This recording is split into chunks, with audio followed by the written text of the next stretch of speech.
पश्चिम घाटातलं जोडा म्हणजेच घाटावरचं कोकण. त्याच घाटावरच्या कोकणात तुमचं सगळ्यांचं मी मराठी रानमाणूस स्वागत करतो. आपण आणि एका आगळ्या वेगळ्या विषयावर आता आपण बोलणार आहोत.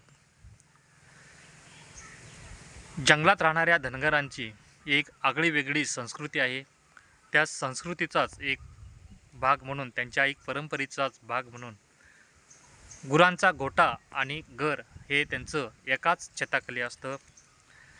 जेव्हा आम्ही दरवाज्यावरून आत जातो तेव्हा प्रथम त्यांचा गुरांचा गोठा मिळतो.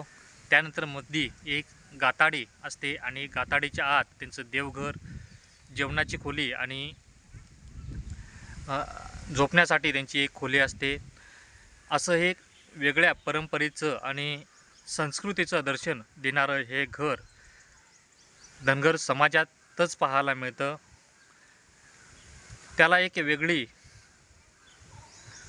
ओळख आहे. आयुर्वेदाच्या दृष्टीनेही त्याला एक वेगळं महत्त्व आहे.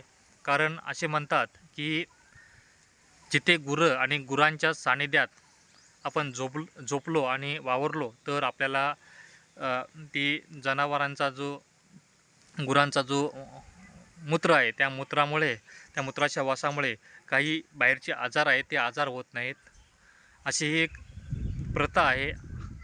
कारण ती खरी असू शकते. कारण आम्ही आमचे जे वाडवडील आहेत ते वाडवडील बघितले तर त्यांच्यात असे आपल्याला आजारही कुठले आढळून आलेले नाहीत किंवा त्यांचं आयुष्यमान आहे ते आयुष्यमान आम्हाला खूप वर्ष आपण पाहायला मिळतं. आजच्या जमान्यापेक्षा त्यांचं जे राहणीमान, त्यांचं जे घटपणा त्यांच्या अंगातला तो वेगळाच होता. मात्र तो घटपणा आता आपल्याला दिसत नाही. कारण आधुनिकतेच्या युगात ह्या गुरांचा गोठा आणि घर हे एकाच छताखाली असणं ही जी परंपरा आहे ती परंपरा आता नामशेष झालेली आहे. आता कुठेतरी चुकून हे जे गुरांचा गोठा आणि घर एकाच छताखाली पाहायला मिळतं. असाच हा गोठा आपण तुम्हाला आता ह्या व्हिडिओच्या माध्यमातून दाखवतो आहोत.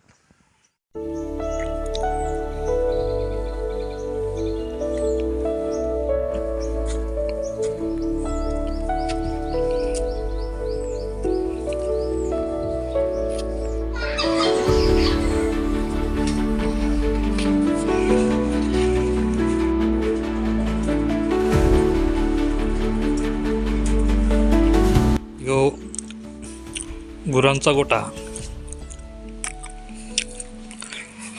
गुरळ किंवा म्हशी इथं बांधतात.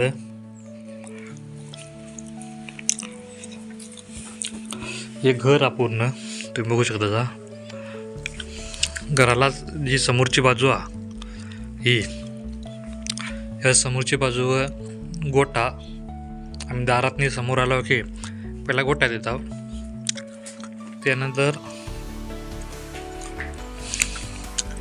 इकडे जे रांधाचं आणि राहायचं घर लागूनच त्यातूच. आणि याला आम्ही हे दिसते तुम्हाला ते आडवी ते लाकूड मारलेलं दिसते त्याला आम्ही गाताडी म्हणतो. गाताडी मग ही गाताडी ओलांडून आम्ही तिकडे घरात जाऊ शकता. कारण गाताडीच्या बाहेर राहते गोठा आणि गाताडीच्या आत ते घर. अशी पहिला घराची पद्धत होती धनगरांच्या.